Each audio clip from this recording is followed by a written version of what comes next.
मौत की 6 अलामतें जो उसके करीब होने की निशानी हैं। मौत के 6 मराहिल होते हैं। पहला मरहला यौम उल मौत कहलाता है। ये वो दिन है जब इंसान की जिंदगी का इख्तिताम हो जाता है। उस दिन अल्लाह ताला फरिश्तों को हुक्म देता है कि वो जमीन पर जाएं और इंसान की रूह कब्ज करें ताकि उसे अपने रब से मुलाकात के लिए तैयार किया जा सके। बदकिस्मती से कोई भी उस दिन के बारे में कुछ नहीं जानता, और जब वो दिन आता है इंसान को ये भी एहसास नहीं होता कि ये उसकी मौत का दिन है। ताहम इंसान अपने जिस्म में तब्दीलियां महसूस करता है। मसलन मोमिन के दिल को उस दिन खुशी और सुकून मिलता है, जबकि बुरे अमाल करने वाले को सीने और दिल में दबाव महसूस होता है। उस मरहले पर शयातीन और जिन्नात फरिश्तों के नजूल को देखते हैं, लेकिन इंसान उन्हें नहीं देख सकता। कुरान करीम में इस मरहले का जिक्र यूं किया गया है, और उस दिन से डरो जिस दिन तुम अल्लाह की तरफ लौटाए जाओगे, फिर हर जान को उसके किए का पूरा बदला दिया जाएगा। दूसरा मरहला रूह का तदर्जी तौर पर निकलना। ये मरहला पांव के तललों से शुरू होता है। रूह आहिस्ता आहिस्ता ऊपर की तरफ बढ़ती है,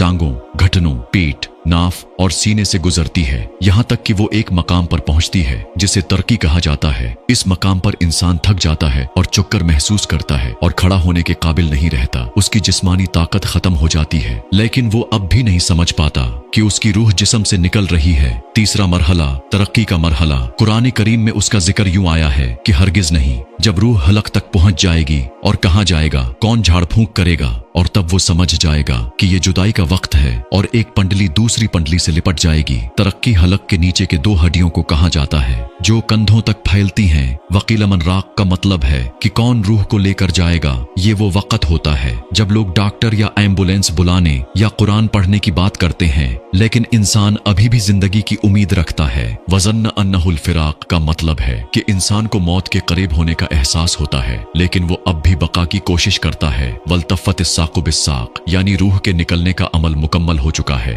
और जिस्म के निचले हिस्से बेजान हो चुके हैं। चौथा मरहला हलकूम का मरहला।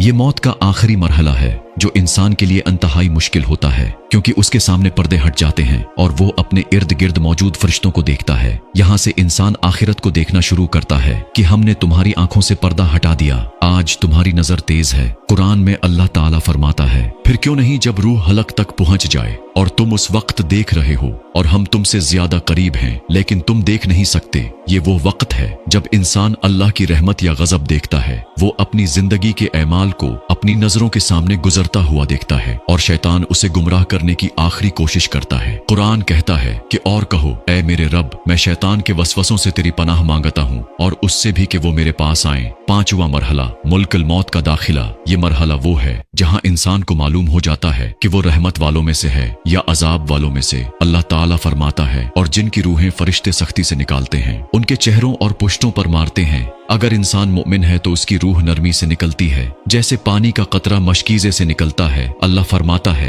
ए इत्मीनान वाली रूह, अपने रब की तरफ लौट राजी और मर्जी से और मेरे बंदों में शामिल हो जा और मेरी जन्नत में दाखिल हो जा। छठा और आखिरी मरहला, ये मरहला वो है जब इंसान की रूह मुकम्मल तौर पर जिस्म से निकल जाती है। अगर वो गुनाहगार है तो कहता है कि ए मेरे रब, मुझे वापस भेज दे ताकि मैं नेक अमल कर सकूं, लेकिन अल्लाह फरमाता है कि हरगिज नहीं, ये सिर्फ एक बात है जो वो कह रहा है और उनके पीछे एक पर्दा है कयामत के दिन तक, और मौत की सख्ती हक के साथ आएगी। यही वो है जिससे तुम भागते थे। यहाँ मुमिन के लिए जन्नत की बशारत है, जबकि गुनाहगार के लिए अजाब की वईद। एक मुफस्सर से पूछा गया कि लोग मौत से क्यों डरते हैं, तो उन्होंने जवाब दिया, क्योंकि तुमने दुनिया को आबाद किया और आखिरत को बर्बाद कर दिया। ऐ मेरे अल्लाह, हमारे आखिरी खात्मा दीन इस्लाम पर फरमा।